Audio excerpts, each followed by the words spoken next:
Anna's point of view. Maaga akong gumising ngayon dahil gusto kong mag-exercise sa mini-gym na nasa gilid ng bahay ni na Evan. Magmula nang maging bodyguard ako ni Evan, ay ngayon pa lang ako gagamit sa kanilang mini-gym. Naghilamos lamang ako sa banyo. Pagkatapos ay nagpalit ng manipis na t-shirt at tight short na ginagamit pang sports talaga. Itinali ko ng ponytail style ang aking buhok. Pagkatapos ay lumabas na ako sa silid ko. Inabot ng halos 2 oras ang pag-workout ko sa mini-gym bago ko ipinasyang bumalik na sa aking silid. Tagaktak ang pawis nang lumabas ako sa mini-gym. Pagkapasok ko sa sala, ay isang malakas na sipol ang nagpahinto sa akin. Naroon pala si Evan sa sala at nakaupo sa couch habang nagkakape. Bakas ang paghanga sa kanyang mga mata habang namamasyal sa kabuuan ng aking katawan. Nakadama ako ng pagkailang sa ginawa niya. Medyo na-conscious din ako dahil naliligo sa pawis ang buong katawan ko. I'm sure mukha kong gulay na hindi na fresh ang itsura.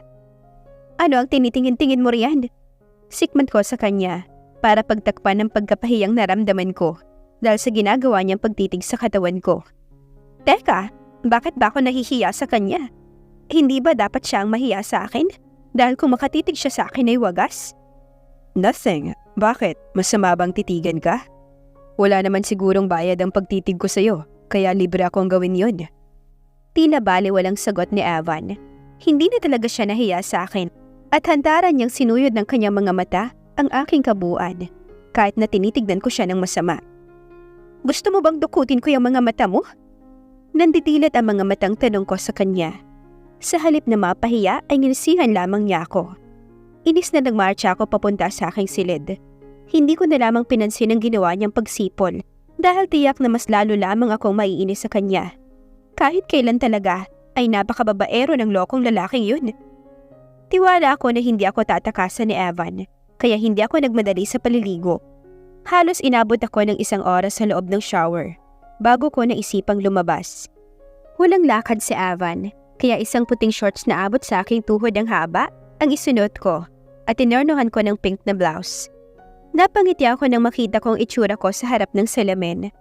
Nagmukha akong teenager sa itsura kong ito. Pagkatapos kong tuyuin ang buhok ko, ay lumabas na ako sa aking silid at bumaba sa sala. Napakunot ang noo ko nang makita ko ang isang bouquet na mapupulang roses na nakapatong sa center table. Kanino kaya galing ang bulaklak na yan at para kanino naman yan? Hindi napigilang itanong ko sa aking isipan habang naglalakad ako palapit sa sofa. Habang naglalakad ako ay nakasalubong ko si Sonia. Nagtaka ako nang makita ko ang nanunuksong ngiti sa kanyang mga labi. Umupo ako sa sofang nasa harapan ng center table. Wala sana akong balak na alamin kung para kanino ang bulaklak. Ngunit nahagip ng aking paningin ang puting greetings card na nasa ibabaw ng bulaklak. Biglang nabuhay ang aking curiosity kung para kanino ang bulaklak at sino ang sender. Kinuha ko ang card para basahin, ngunit hindi ko pa man nababasa ang nakasulat. Ay narinig ko na ang malakas na tikhim mula kay Evan na palapit sa akin. Presko na rin siya dahil katulad ko ay bagong paligo rin siya. Hindi pa man siya nakakalapit sa akin, ngunit naaamoy ko na ang gamit niyang mamahaling pabango. Banayad lamang sa ilong ang pabango niya at hindi katulad ng ibang lalaki na sobrang tapang ng amoy ng pabangong gamit nila. Gusto ko tuloy mapapikit at namnamin ang amoy ng pabango niya, ngunit pinigilan ko ang aking sarili na gawin yun. Tiyak na pagtatawanan niya ako kapag nakita niya ako sa ganoong tagpo. Do you like the flowers, Anna? Tanong ni Evan habang nakapaskil sa labi ang matamis ng ngiti. Para sa akin ang bulaklak na to? Paninigurado ko sa kanya. At para mas makasiguro ko na para sa akin talaga ang bulaklak na nasa harapan ko, ay binasa ko ang nakasulat na pangalan ng sender sa tarheta. Para nga sa akin ang bulaklak. Nakasulat pa sa big letters ang aking pangalan. Pero bakit naman niya ako bibigyan ng bulaklak? Of course. Alangan namang para kay Sonia ang bulaklak at chocolates na yan. Pamimiloso po niya sa akin. Aba, may chocolates pa palang kasama ang bulaklak. Ngayon ko lang nakita dahil natatabunan ng bouquet ng bulaklak ang isang malaking bar ng Toblerone na kasama ng bulaklak. Ang ibig kong sabihin ay, bakit mo naman ako bibigyan ng bulaklak at chocolates? May gusto ka sigurong hilingin ano? Gusto mo bang umalis nang hindi ako kasama? No way. I'm sorry pero hindi na mangyayari yun, Evan. Sabi ko sa kanya. Pagkatapos ay ibinalik ko sa ibabaw ng bulaklak ang tarheta. Kung suhol niya ito sa akin para payagan ko siyang umalis ng mag-isa, ay hindi ito magaganap. Ano ka ba naman, Ana? Wala ka man lang magkaromaromansa sa katawan mo. Hindi yan suhol, kundi ibibigay ko sa'yo bilang babaeng nililigawan ko. Siguro naman ay hindi mo na ako tatanungin kung nililigawan ba kita. Dahil yan ang patunay ko sa'yo na nanliligaw ako sa'yo. Paliwanag ni Evan na biglang nalukot ang ilong. Muntik nang malaglag ang aking panga nang marinig ko ang sinabi niya. Seryoso ba talaga siya? Liligawan niya talaga ako? Si Evan Villamor na playboy at hindi marunong manligaw, ay bigla na lamang manliligaw sa kanyang babaeng bodyguard? Hindi yata kapanipaniwala. Ngunit ang mas hindi kapanipaniwala ay ang kilig na aking nararamdaman. Mukhang hindi ko namalayan na napalambot na pala ng lalaking ito ang aking puso. Seryoso ka ba sa panliligaw sa akin? Seryoso ang mukha na tanong ko sa kanya habang naglalakad siya palapit sa akin. Kapag muli akong nagmahal, ay sisiguraduhin ko na siya na ang huling lalaking mamahalin ko. Kaya gusto kong makasigurado kung seryoso ba sa kanyang nararamdaman si Evan para sa akin. Dahil baka bigla na lamang akong ma-fall sa kanya, tapos paglalaroan lang pala niya ako. Hinapit niya ako sa baywang nang tuluyan siyang makalapit sa akin. Of course. So ano, masaya ka na ba na binigyan kita ng bulaklak? Biglang tumaas ang aking kilay nang marinig ko ang kanyang tanong sa akin. Parang babasaging kristal ang damdamin na nararamdaman ko at biglang nabasag nang marinig ko ang sinabi niya. Sino bang matinong manliligaw ang magtatanong sa babaeng nililigawan kung masaya ba ito dahil binigyan ng bulaklak at chocolate? Hindi siya seryoso sa akin. Pinagtitripan lamang niya ako. Sa inis ko sa kanya ay bigla kong inapakan ng malakas ang isa niyang paa. Pagkatapos ay itinulak ko siya paupo sa sofa. Dinampot ko ang bouquet ng bulaklak at inilapag sa kanyang kandungan. Sa'yo na lang yung bulaklak mo at chocolate dahil hindi mo mabibilog ang aking ulo dahil yan. Inis na sabi ko sa kanya. Pagkatapos ay bigla ko na lamang siyang nilayasan. Hindi ko na nakita kung ano ang reaksyon niya sa sinabi ko dahil hindi ko na siya nilingon. Hay naku, Ana. Asa ka pa na magseseryoso ang lalaking yun? Ana's POV. Nag-stretch ako ng aking mga kamay pagkatapos kong tumayo sa ibabaw ng kama. Kakatapos ko pa lamang isulat sa aking laptop ang report ko at sinend ko iyon sa email ni Ninong Zandy. Every 2 weeks ay nagsisend ako ng aking report sa kanya para may update siya sa akin at sa trabaho ko. Ine-exercise ko rin ang aking mga daliri dahil nangalay ito sa kakatipas sa keyboard ng aking laptop. Tumalon ako pababa ng kama at lumabas na aking silid. Sa wakas ay lumabas ka na rin sa kwarto mo, Ate Ana. May pag-aalala sa boses na salubong sa akin ni Gina pagbaba ko ng sala. Bakit naman? May hindi ba magandang nangyari? Nagtataka kong tanong sa kanya. Tinapos ko pa kasi ang report ko dahil kailangan kong ipadala ito sa aking boss. Dugtong ko pa. Ang tinutukoy kong boss ay walang iba kundi si Ninong Zandy. Umalis si Kuya Evan, Ate Ana. Gusto kong sabihin sa'yo ngunit pinagbantaan niya ako. Napauwi niya ako sa mismong bahay ng mga magulang namin kapag nagsumbong ako sa'yo. Pagtatapat sa akin ni Gina. Mukhang wala siya sa mood nang umalis siya at hindi ko rin alam kung saan siya nagpunta. Baka muli na naman pagtangkaan ng kaaway ang kanyang buhay. Naikuyom ko ang aking mga kamao. Nakakainis talaga ang Eva na to.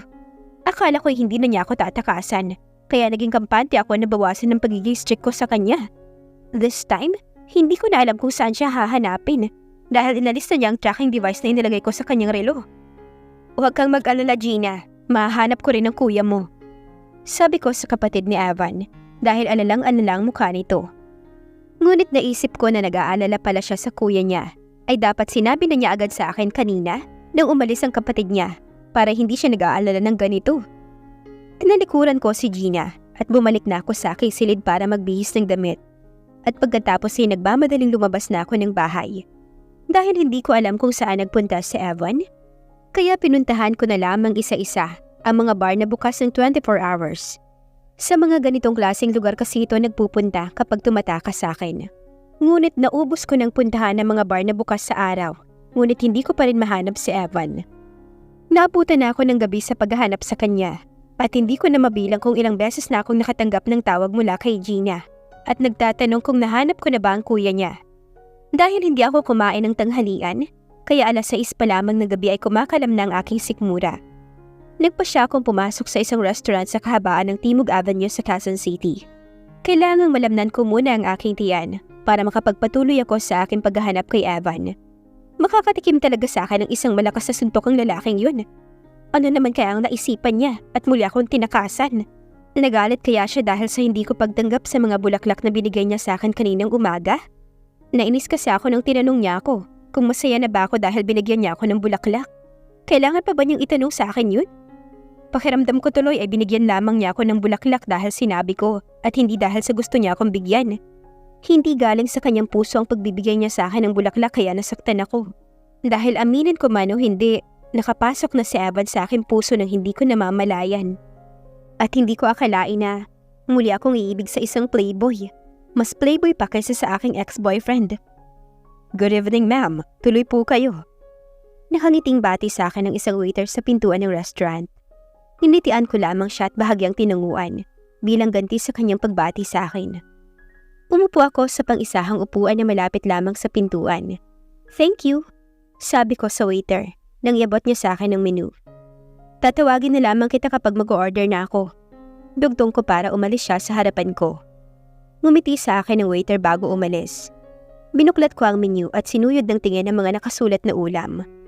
Mula sa binabasang menu, ay hindi sinasadyang lumagpas ang aking mga mata. Hindi ko inaasahan na sa loob ng restaurant na ito ko pala, makikita ang taong hinahanap ko. Mag-isang nakaupo si Evan sa upuan at umiinom ng wine.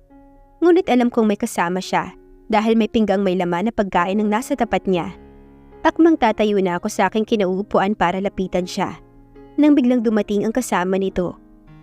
Nakaramdam ako ng pinong kurot sa aking dibdib nang makita kong isang napakagandang babae pala ang kasama ni Evan. Kaya naman pala tinakasan niya ako dahil makikipagkita siya sa isang babae. Kung ganun ay, hindi nga totoo ang mga pinakita niya sa akin na pagsiselos at pagkagusto niya. Sabi ko na nga ba at hindi siya magbabago. Once a playboy, always a playboy. Bakit may pakiramdam ako na ibang pagtrato ni Evan sa babaeng kasama niya ngayon? Mukhang espesyal sa kanya ang babaeng to. Dahil ipinaghina pa niya ng silyang mauupuan ng babae na mukhang galing lamang sa banyo. Hindi ko siya nakitang ganito sa mga nakaraan niyang flings. Sino kaya ang babaeng to? At ganito siya tratuhin ni Evan? Ang pinong kurot na naramdaman ko sa aking dibdib ay nadagdagan nang makita kong tumayo ang babae at hinalikan sa labi si Evan. Walang pakialam ang babae kahit na nakapokus sa kanila ang lahat ng mga mata ng mga taong nasa loob ng restaurant na to. Mukhang nagustuhan naman ni Evan ang ginawa ng babae dahil hindi man lang nito pinigilan ng babae o di kaya ay sinaway sa ginawang paghalik sa kanya. "Berit, Ana, kasalanan mo yan dahil kahit alam mong playboy siya ay nahulog pa rin ang loob mo sa kanya." Sermon sa akin ng isang munting tinig sa aking isipan. Pumikit na lamang ako at huminga ng malalim para paluwagin ang nagsisikip kong dibdib. Halos hindi ko malunok ang inunguya kong pagkain dahil pakiramdam ko ay may nakaharang na kung anong bagay sa aking lalamunan. Mabigat din ang aking pakiramdam na parang may nakadaga na mabigat na bagay sa aking dibdib. At isa lamang ang dahilan kung bakit ganito ang nararamdaman ko. Selos. Oo, nagsiselos ako dahil sa nakikita kong closeness ni Evan at ng babaeng kasama niya. Sobrang sweet ng babae sa kanya, kaya hindi na ako magtataka kung iisipin ng lahat ng mga tao sa loob ng restaurant na magkasintahan ng dalawa. Hindi ko ina-expect na makakaramdam ako ng ganitong katinding sakit. At mas lalong hindi ko inaasahan na ganito na pala kalalim ang nararamdaman ko para kay Evan. Paano siya nakapasok sa puso ko ng ganito kalalim? Dahil hindi ko naman magawang lunukin ang kinakain kong pagkain, kaya huminto na lamang ako at pilit na kinalma ko ang aking sarili. Baka kasi kapag hindi ko makontrol ang aking sarili ay lapitan ko silang dalawa at patakimin ang aking malakas na kamao. Kahit mahirap ay pilit kong kinumbinsiya ang aking sarili na dapat ang trabaho ko ang aking isipin kaysa sa anumang nararamdaman ko kay Evan. At mabuti na nga na maaga kong natuklasan na kahit ano ang mangyari, ay hindi na talaga magbabago ang pagiging babaero niya. Sa halip na lapitan at sitahin kung bakit niya ako tinakasan, gayong maaari naman niya akong isama kung may lakad siya kahit pa makikipag-date sa isang babae ang dahilan ng kanyang pag-alis, ay minabuti kong tignan at bantayan na lamang siya mula sa kinuupuan ko. Ilang minuto ko siyang lihim na binabantayan Nang mapansin ko ang 3 lalaking pumasok sa loob ng restaurant at naupo sa pang-4 na mesa mula sa mesa ni na Evan. Yung 2 ay balbasarado ang muka, samantalang ang isa naman ay mukhang bangag na tila kakatapos palang magsesyon ng ipinagbabawal na gamot. Sabihin ko man na masyado akong judgmental, ngunit talagang hindi mapagkakatiwalaan ang kanilang mga itsura. Lalo pat pagpasok pa lamang nila sa restaurant, ay agad naglumikot ang kanilang mga mata. At nang makita nila si Evan, ay agad na umupo ang mga ito sa mesang hindi kalayuan sa binata. Walang kamalay-malay naman si Evan sa panganib na dumating dahil nakapokus lamang sa babaeng kausap niya ang atensyon nito. Hindi ko maiwasang makaramdam ng inis sa kanya. Alam naman niya na may mga taong nagtatangkang pumatay sa kanya, kaya dapat ay maging alisto siya kapag umaalis siya sa bahay ng mag-isa. Wala sana akong balak lapitan si Evan, ngunit nang makita kong tumayo ang 2 sa 3 lalaking mukhang goons, at naglakad na ako palapit sa wala pa ring kamalay-malay na binata. At mabilis akong tumayo sa aking kinaupuan at inunahan ko ang 2 lalaki na makalapit kay Evan. Gusto kong iparamdam sa kanila ang aking presensya at para malaman nilang alam ko kung anong binabalak nilang gawin. Tiyak na kilala naman ako ng mga taong nagtatangka sa buhay ni Evan at alam nila ang aking kakayahan, kaya magdadalawang isip silang umatake habang nasa paligid ako. Nang makita nga ako ng 2 lalaking naglalakad pabalik kay Evan, ay agad nagsipagbalik sa kanilang mesa. Nanlaki naman ang mga mata ni Evan nang makita akong nakatayo sa harapan ng mesa nila. Halatadong hindi niya inaasahan na makikita ako sa loob ng restaurant na to. Anong ginagawa mo rito, Ana? Tanong ni Evan sa akin. Pagkatapos ay sumulyap ito sa babaeng kausap. Siguro ay nag-aalala ito na baka mag-isip ng masama sa kanyang babae at bigla na lamang siyang iwan. Nakaramdam ako ng kirot sa aking dibdib, ngunit pilit ko itong inignora. Matibay akong babae. Matibay ang aking dibdib. Kaya hindi ako basta-basta magpapatalo sa lintik na pag-ibig nito. Ano pa bang gagawin ko rito, kundi sinusundan kita? Sagot ko sa seryosong anyo. Wow, gusto kong palakpakan ang aking sarili dahil nagawa kong magsalita ng diretsyo nang hindi nauutal dahil sa pagpipigil ng aking emosyon. Kahit na hindi ako inimbitahan ni Evan na maupo sa bakanting upuan, ay walang paalam na basta na lamang akong naupo. Nagkataong nakaharap ako sa 3 lalaking kahina-hinala ang kilos. Kaya makikita ko ang lahat ng kanilang mga galaw. Who is she, Evan? Tanong ng babaeng kadate ni Evan. May pagkamaarte sa akin pandinig ang boses ng babae. O baka naman pandinig ko lamang ang tila maarte niyang tono dahil nagsiselos ako sa kanya. I'm his bodyguard, miss. I'm Ana Kagandahan. Mabilis kong pakilala sa aking sarili. Inunahan ko na si Evan sa pagsagot dahil sinabi ko ang magiging sagot din naman niya. Bodyguard? Bakit? May nagtatangka ba sa buhay mo, Evan? Lumarawan ang pag-aalala sa magandang mukha ng babae. Hindi ko maintindihan kung bakit tila napaplastikan ako sa nakikita kong pag-aalala sa mukha niya. Parang boses at mukha lamang niyang nag-aalala. Ngunit hindi ko nakikita sa kanyang mga mata na nag-aalala siya sa binata. Bakit babae ang bodyguard mo, Evan? Kaya ka ba niyang ipagtanggol sa mga nagtatangka sa buhay mo? May pagdududa ang mga matang sinuyod niya ako ng tingin mula ulo pababa. At hindi ako maaaring magkamali sa nabasa kong inis at disappointment nang nababasa ko sa kanyang mga mata. Halatadong hindi niya nagustuhan ang kanyang nakita. Baka na-insecure siya sa akin. Di hamak naman kasi na mas maganda ako sa kanya. Nakaismid kong sabi sa aking sarili. Huwag kang mag-alala, kahit babae si Ana ay kaya niya akong ipagtanggol. Pagtatanggol sa akin ni Evan, na ikinasimangot ni Cassandra. Halatadong hindi nito nagustuhan ang ginawang pagtanggol sa akin ng binata. Ana, met my childhood friend, Cassandra Montemayor. Pakilala ni Evan sa akin sa babae, na lalong sumimangot nang marinig ang sinabi ni Evan. Pagkatapos ay ako naman ang pinakilala niya sa babae. Cassandra, she is my bodyguard, Ana Kagandahan. Cassandra Montemayor.